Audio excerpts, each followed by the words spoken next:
ಕಲಬುರಗಿಯಲ್ಲಿ ಮತ್ತೆ ಬಾಲ ಬಿಚ್ಚಿದ ಬಾಣಂತಿಯರ ಸರಣಿ ಸಾವಿನ ಪ್ರಕರಣ. ಕಲಬುರಗಿಯಲ್ಲಿ ಮತ್ತೆ ಬಾಣಂತಿಯರ ಸರಣಿ ಸಾವು. ಆಕ್ರೋಶಿತ ಗುಂಪಿನಿಂದ ಆಸ್ಪತ್ರೆ ಪುಡಿಪುಡಿಯಾಗಿದೆ. ಖಾಸಗಿ ಆಸ್ಪತ್ರೆ ಧ್ವಂಸ ಆಗಿದೆ. ಆರೋಗ್ಯ ಇಲಾಖೆಯ ವಿರುದ್ಧ ಕಿಡಿ.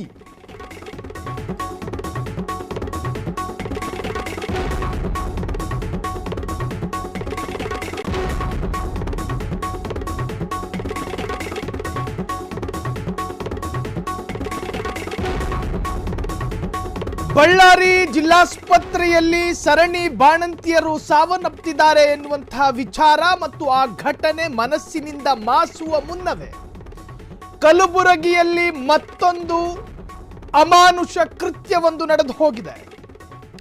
ಖಾಸಗಿ ಆಸ್ಪತ್ರೆ ಅರ್ಥಾತ್ ಪ್ರೈವೇಟ್ ಆಸ್ಪತ್ರೆ, ತಾಯಿ ಸೇರಿ ನವಜಾತ ಶಿಶು ಸಾವನ್ನಪ್ಪಿದೆ. ನವಜಾತ ಶಿಶು ಕರಳು ಚುರುಕನ್ನುತ್ತೆ, ಸಂಕಟ ಆಗುತ್ತೆ. ವೈದ್ಯರ ನಿರ್ಲಕ್ಷ್ಯತನವೇ ಅದಕ್ಕೆ ಕಾರಣ ಎಂದು ಹೇಳಲಾಗ್ತಾ ಇದೆ. ಈ ಘಟನೆ ನಡೆದಿರೋದು ಕಲಬುರಗಿಯ ಖಾಸಗಿ ಆಸ್ಪತ್ರೆಯಲ್ಲಿ. ಆಕ್ರೋಶಿತ ಗುಂಪಿನಿಂದ ಆಸ್ಪತ್ರೆ ಧ್ವಂಸವಾಗಿದೆ. ಖಾಸಗಿ ಆಸ್ಪತ್ರೆ ಧ್ವಂಸ, ಆರೋಗ್ಯ ಇಲಾಖೆಯ ವಿರುದ್ಧ ಕಿಡಿ ಕಾರ್ತಿದ್ದಾರೆ ಜನ. ಖಾಸಗಿ ಆಸ್ಪತ್ರೆಯಲ್ಲಿ ತಾಯಿ ಸೇರಿ ನವಜಾತ ಶಿಶು ಸಾವು.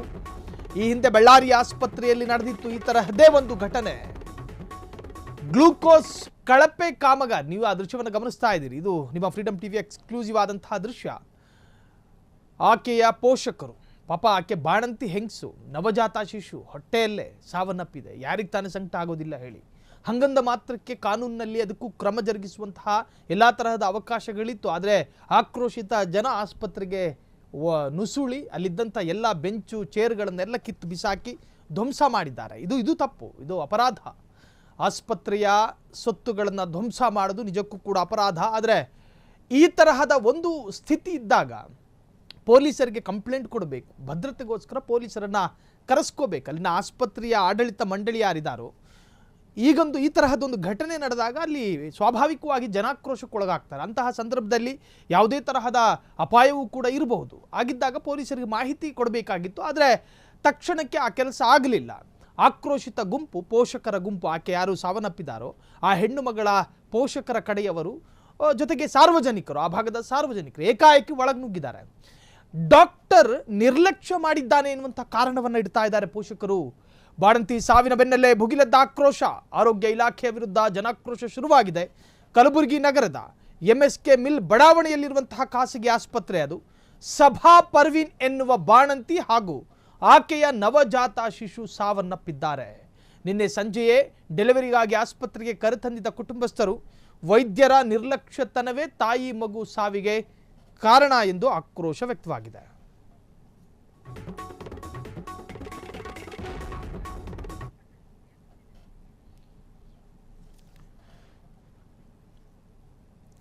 ಈ ಒಂದು ಘಟನೆಗೆ ಸಂಬಂಧಪಟ್ಟ ಹಾಗೆ ಶರಣ ಪ್ರಕಾಶ್ ಅವರು ಮಾತನಾಡಿದ್ದಾರೆ. ಏನು ಮಾತನಾಡಿದ್ದಾರೆ ಕೇಳಿಸ್ಕೊಂಡು ಬರೋಣ.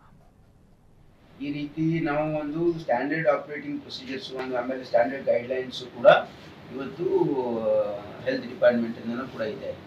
ಹಾಗಾಗಿ ಇಂಥ ಸಂದರ್ಭ ಈ ರೀತಿ ಆದಾಗ there is Karnataka medical council ಇದೆ, KMC. ಅವ್ರು ದೂರು ಕೊಟ್ಟರೆ ಅದನ್ನು ಪರಿಶೀಲನೆ ಅವ್ರು ಮಾಡ್ತಾರೆ.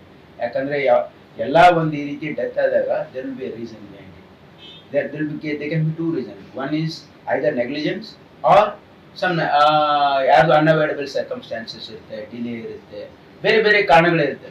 ಹಾಗಾಗಿ there is separate body to analyse this. Karnataka medical ನಮ್ಮ KMC ಇದೆಯಲ್ಲ, KMC ಅವರು there be court hearing on this. ಯಾವುದೇ ಕಂಪ್ಲೇಂಟ್ ಆದರೆ ಅವ್ರು ಅದನ್ನು ಅನಲೈಸ್ ಮಾಡ್ತಾರೆ. Because the panel of experts, ಅವ್ರು ಡಾಕ್ಟರ್ಸ್ ಇರ್ತಾರೆ, ಅವರು ಅದನ್ನು ಕೋರ್ಟನ್ನು ಹಿಯರಿಂಗ್ ಮಾಡ್ತಾರೆ. ಯಾವ ಸಂದರ್ಭದಲ್ಲಿ ಒಂದು ಇನ್ವೆಸ್ಟಿಗೇಷನ್ ಆಗಿದೆ. ಹಾಗಾಗಿ ಅದಕ್ಕೆ ಕ್ರಮ, it has its own process. I don't want to comment on that off hand. ನಾವು ಏನೊಂದು ಮಾಧ್ಯಮದಲ್ಲಿ ಕೇಳ್ತೀರಾ ಅಂತ ಹೇಳಕ್ಕಾಗಲ್ಲ. See, for every incident there has to be some reasoning and there has to be appropriate. ಅದನ್ನ ಖಂಡಿತವಾಗಿಯೂ ಕೂಡ ಅವ್ರು ಕಂಪ್ಲೇಂಟ್ ಕೊಟ್ಟಿದ್ದಾರೆ ಅಂತ ಇನ್ವೆಸ್ಟಿಗೇಷನ್ ಆಗುತ್ತೆ. ಇವೆಲ್ಲ ಕಾಂಪ್ರಮೈಸ್ ಹಂತದಾಗೆ ಮುಗಿದೋಗ್ಬಿಡುತ್ತೆ ಸರ್. ರಿಪೀಟ್ ಆಗುತ್ತೆ. ಇನ್ನೂ ಕಂಪ್ಲೇಂಟ್ ಕೂಡ ಆಗಿಲ್ಲ ಸರ್. ಇನ್ನೂ ಕಾಂಪ್ರಮೈಸ್ ಹಂತದಾಗೆ ಕ್ಲೋಸ್ ಆಗ್ಬಿಡುತ್ತೆ. ಆ ರೀತಿ ಇನ್ಸಿಡೆಂಟ್ ಆದಾಗ ಖಂಡಿತವಾಗಿಯೂ ಕೂಡ ಅದು DHO ಅದರ ಗಮನಕ್ಕೆ ಕಾಗ್ನಿಜೆನ್ಸ್ ತಗೊಳ್ತಾರೆ. ಹಾಗಾಗಿ ಅವ್ರಿಗೂ ಮಾತಾಡ್ತೀನಿ. ಅಷ್ಟು ದೊಡ್ಡ ಪ್ರಮಾಣ ಅಟ್ಯಾಕ್ ಮಾಡಿದ್ದಾರೆ ಹಾಸ್ಪಿಟಲ್ ಮೇಲೆ. ಯಾರು ತಪ್ಪಂತೋ ಗೊತ್ತಿಲ್ಲ. ಅದು ಈ ರೀತಿ ಈಗ ಒಂದು ಏನಂತಂದ್ರೆ, ನಾನು ಈ ಇನ್ಸಿಡೆಂಟಿಗೆ ಏನು ಸಂಬಂಧ ಇದೆ ನನಗೆ ಗೊತ್ತಿಲ್ಲ. ಅದನ್ನು ಅರ್ಥ ಮಾಡ್ಕೊಂಡು ಯಾರು ತಪ್ಪಿದೆ ಏನಾಗಬೇಕು ಅದು ಕಾನೂನು ರೀತಿಯ ಕ್ರಮ ಆಗ್ತದೆ. ಈ ರೀತಿ ನಾವು ಒಂದು ಸ್ಟ್ಯಾಂಡರ್ಡ್